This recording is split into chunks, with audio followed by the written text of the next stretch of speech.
Hello and welcome to Green Living Today. I'm your host, Sarah. Today we're discussing a question that many of us face when trying to be more environmentally friendly. When we need to buy something, what is the better choice for our planet? Is it always best to buy secondhand? Or can buying a new item sometimes be the more sustainable option? To help us understand this complex topic, we have two wonderful guests with us today. First, we have Leo, a passionate environmental activist and a strong believer in the power of the secondhand economy. Welcome, Leo. Thank you for having me, Sarah. It's an important conversation. And joining him is Chloe, a sustainable design consultant. Chloe argues that choosing the right new products can be a better long-term strategy for sustainability. Welcome, Chloe. Hi, Sarah. It's a pleasure to be here. Our format today will begin with opening statements from both Leo and Chloe. After that, we will have a discussion to explore their ideas more deeply, and finally, they will each offer their closing thoughts. So let's begin. Leo, we'll start with you.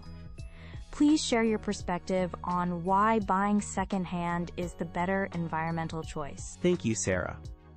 For me and for the planet, the answer is actually very simple and very clear. The most sustainable product you can possibly own is the one that already exists. Every time a new item is manufactured, it comes with a significant environmental cost. We cannot ignore this initial cost. Factories require enormous amounts of energy to run, and in most parts of the world, this energy still comes from burning fossil fuels, which pollutes our air and contributes to climate change.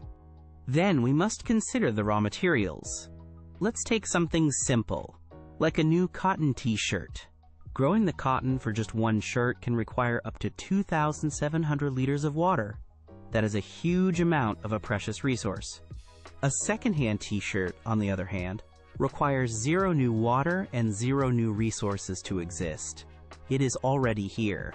This problem is even bigger in the world of fast fashion, where companies create a culture of constant consumption. They produce clothes so cheaply that people are encouraged to buy things, wear them only a handful of times, and then simply throw them away. This leads directly to another major issue, the problem of waste. Our landfills are overflowing with items that were used for only a very short period.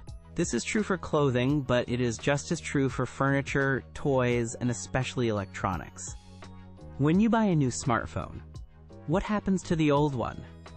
Too often, it becomes electronic waste, which contains toxic materials that can poison our soil and water. When you choose to buy secondhand, you are taking direct and powerful action. You are reducing the demand for new production, you are saving valuable resources like water and energy, and you are preventing a perfectly good item from ending up in a landfill. It is the purest and most effective form of reduce and reuse. It is a vote against the system of overproduction. Thank you, Leo, for that clear and powerful statement. Chloe, we now turn to you. Please present your opening statement. Can buying new really be a better choice for the environment? Thank you, Sarah, and thank you, Leo. I want to start by saying that I agree with you on a key point. Our planet is suffering from overconsumption and a culture of waste. However, I believe the solution is more nuanced than simply saying secondhand is always the best choice. To make the best decision, we need to look at the bigger picture. We must consider the entire life cycle of a product. This means thinking about how it's made, how it's used during its life, and what happens to it at the end of its life. Let's use a different example. A major home appliance, like a washing machine or a refrigerator. You could buy a 15-year-old refrigerator from a secondhand shop. On the surface, this seems like a great environmental choice because you are reusing an existing product. But that old refrigerator is likely to be extremely inefficient. It could easily use 2 or even 3 times more electricity than a brand new, modern model with a high energy efficiency rating. Over the 10 or 15 years you own that appliance, the new, efficient refrigerator will save a tremendous amount of energy. This means fewer greenhouse gas emissions from power plants. In this case, the long-term energy savings of the new product can be much better for the environment than the short-term benefit of reusing an old, inefficient one.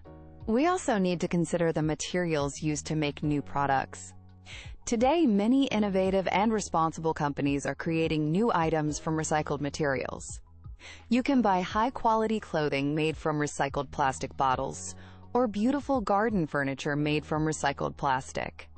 These products help to clean up existing waste and turn it into something useful. Furthermore, by choosing to buy new products from companies that are committed to sustainability, we are sending a powerful market signal. We are voting with our money. We are telling the entire industry that we want more ethical production, more recycled materials, and more energy-efficient designs. This encourages more businesses to change their practices for the better. So my argument is for what I call conscious consumerism. It is not about buying more new things. It is about buying fewer things in total. But when we do need to buy something, we should choose well-made, efficient, and sustainable new products that will last for a long time. Thank you, Chloe. You've both given us excellent points to consider. Now, let's move into our discussion. Leo, I want to come back to you first.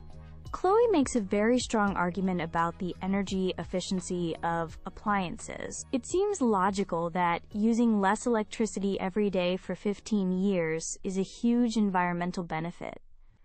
How can buying an old, inefficient second-hand appliance be better than a new one that saves so much energy over its lifetime? That is a fair question. And it's true that energy efficiency is very important. Nobody wants to waste electricity. However, the story is not that simple. We have to look at the embodied carbon of the new appliance. This is the total greenhouse gas emission that is created during the manufacturing process. Think of everything involved: mining the metals, producing the plastics, creating the complex electronics, and transporting the finished product from a factory in another country. This process creates a massive carbon footprint before the appliance is even plugged in for the first time. Some studies show that it can take many years of energy savings just to pay back the environmental debt created during its production. In many cases, an even better option that we haven't discussed is repair. Repairing an existing appliance is almost always the most sustainable choice of all. And let's not forget, this entire argument about energy use only applies to a small category of items we buy. For the vast majority of our purchases, a sofa, a pair of jeans, a bicycle, a bookshelf, a dinner plate, there is no ongoing energy cost. For all of those items, the second-hand argument remains the strongest. That's a very important clarification. Thank you, Leo. Chloe, let me turn to you. Leo's point about overproduction is very powerful. If we keep buying new things, even if they are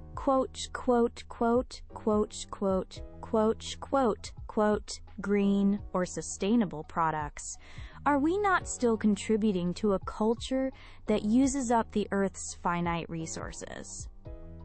Does it still feed a system that encourages waste? That is the central challenge, and I want to be very clear about my position. Overconsumption is the true enemy. My philosophy is absolutely not about encouraging people to buy more new things. It is about changing what we buy when a purchase is truly necessary. We need to move away from a disposable mindset and embrace a culture of durability and quality. Let's go back to the example of a coat. You can buy a cheap, trendy coat from a fast fashion store for very little money, but it's likely made with poor materials and unethical labor. It might last for one season before it falls apart or goes out of style, and then it ends up in the trash. The alternative is what I call a buy-it-for-life approach. You do your research. You find a company that is transparent about its materials and labor. You invest in a high-quality, classic coat made from sustainable or recycled fabrics. This coat will cost more money up front, but it will last for 10, 15, or even 20 years. In the long run, this single purchase creates far less waste than buying 10 cheap coats over the same period. It is about choosing quality over quantity and durability over disposability. This has been a fascinating discussion. It is now time for you both to make your closing statements. Leo, you have the floor. Thank you. I want to leave the listeners with a simple thought. Every single choice we make as a consumer has an impact on the world around us. The debate today shows that some situations can be complex, but there is a simple action that is almost always positive. Buying secondhand is the most direct, immediate, and accessible way for any person, regardless of their income, to reduce their environmental footprint. It demands no new resources from our fragile Earth, it creates no new factory pollution, and it saves a useful, valuable item from being buried in a landfill. It is not just good for the planet, it is good for your finances. It makes a sustainable lifestyle possible for everyone. So my final request is this. Before you buy new, please, just take a moment. Pause and check. Look in a local charity shop, browse an online marketplace, or ask in a community group. Most of the time, you will find what you need, and you will be making the better choice. Thank you, Leo. And now, Chloe, your closing statement, please. I believe that everyone listening today, and all of us here, share the exact same goal. We want to live on a healthier planet and build a more sustainable future. The most effective path to that future is to become a, quote, conscious consumer. This means we must think more deeply about what we truly need. Sometimes, as Leo says, this means buying a pre-loved item, and that is a wonderful thing to do. But for those times when you need something that is safe, highly efficient, or will last for decades, the best choice is often a carefully selected new product from a responsible company. When you make that choice, you are not just buying an object. You are investing in your own future by owning something that will last, and you are supporting the businesses that are actively trying to solve our environmental challenges. So my final thought is this. Don't just think about the product today, think about its entire life. Let's all commit to buying fewer things, but choosing better things. Thank you both. Thank you, Leo, and thank you, Chloe, for such an insightful and important discussion. You have given us so much to consider. We have heard two very clear and compelling perspectives today. Leo's powerful argument for reducing our immediate impact by reusing what already exists in the world, and Chloe's thoughtful case for reducing our long-term impact by investing in quality, efficiency, and sustainable innovation. It seems very clear that there is no single, easy answer that fits every purchase we make. The better choice truly depends on the specific item, but the most important lesson, and the common ground you both share, is the need to simply pause and think carefully before we buy anything at all. We should all ask ourselves, do I really need this? And then, what is the most responsible way to acquire it? Thank you for joining us on Green Living Today. Good afternoon.